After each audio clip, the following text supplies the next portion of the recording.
10.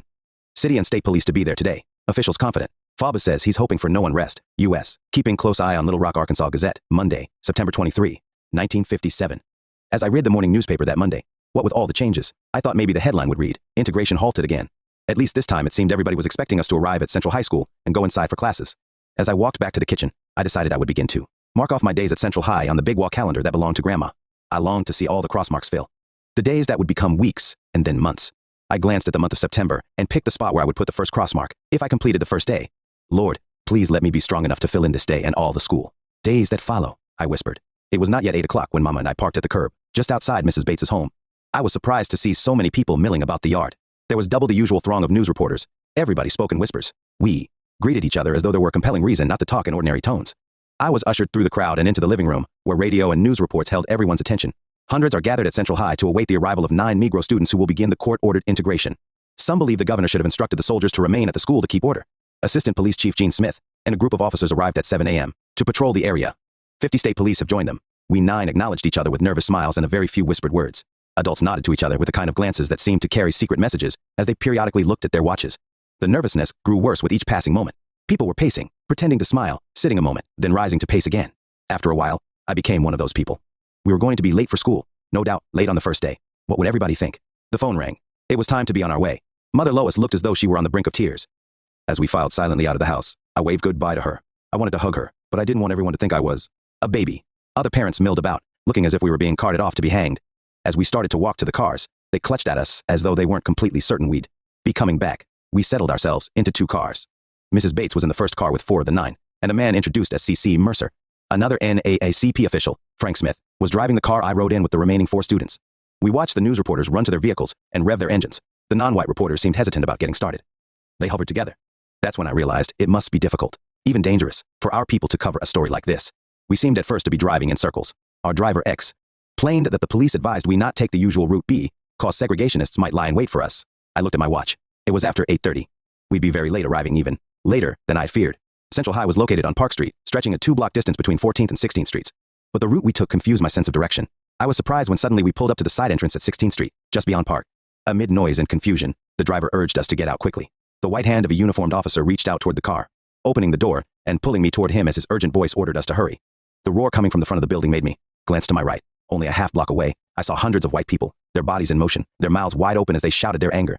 "Get along," the voice beside me said. But I couldn't move. I was frozen by what I saw and heard. Policemen stood in front of wooden sawhorse barricades holding the people back.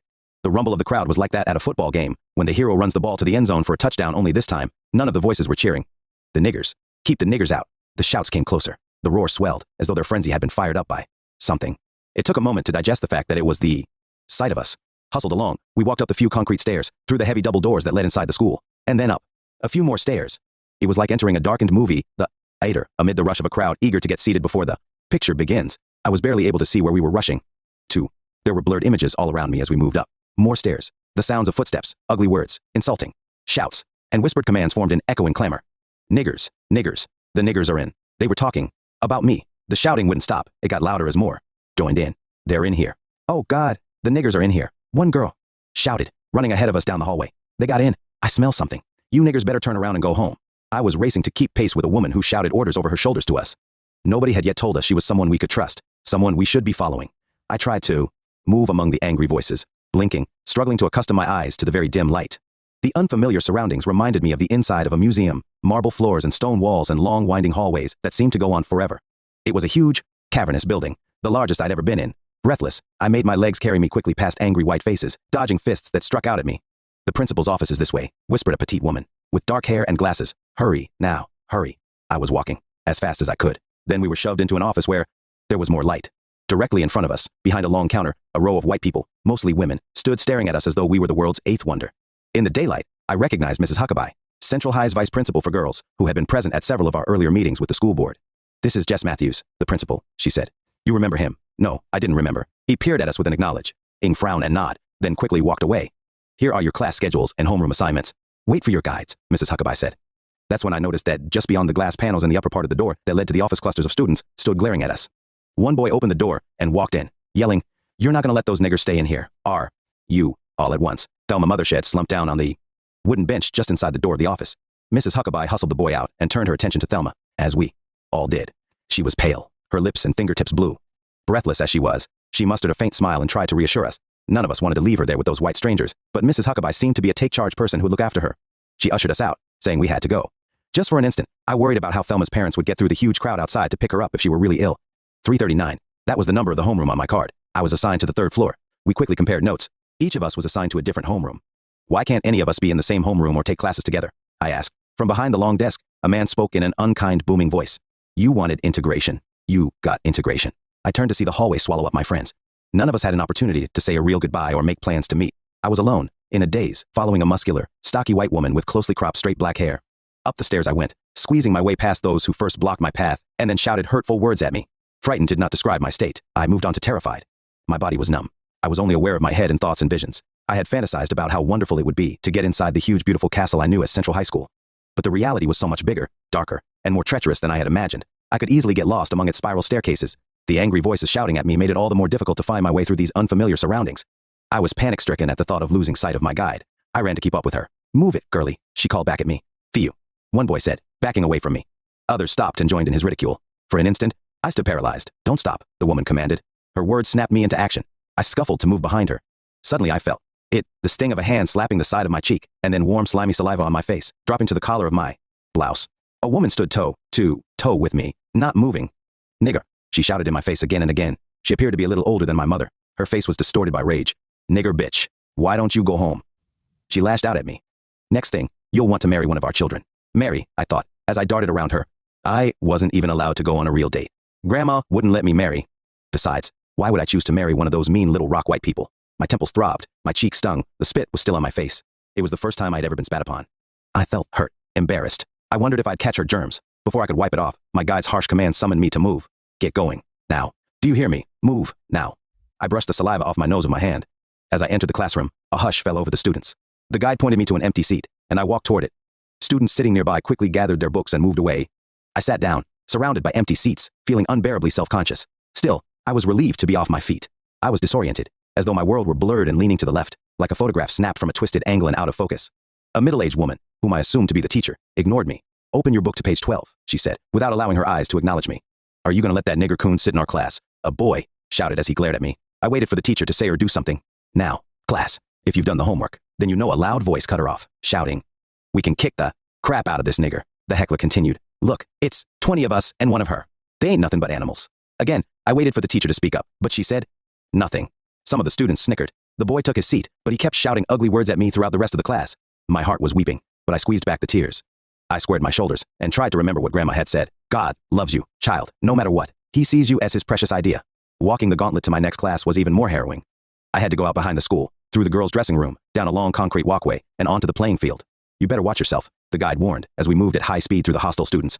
As we went outside to the walkway in the back of the school, I could hear the roar of the crowd in front of the school. It was even more deafening than the jeers immediately around me. On the playing field, groups of girls were gathered tossing a volleyball. The teacher appeared to be a no-nonsense person. With a pleasant smile, she pointed me to a spot near the net and warned the other girls not to bother me.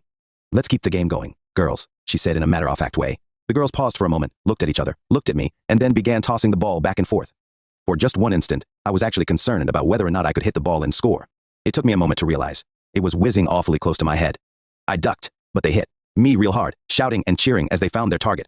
And even as I was struggling to escape their cruelty, I was at the same time more terrified by the sound of the angry crowd. In the distance, it must be enormous, I thought. How would the police keep them back? Get inside, Melba. Now.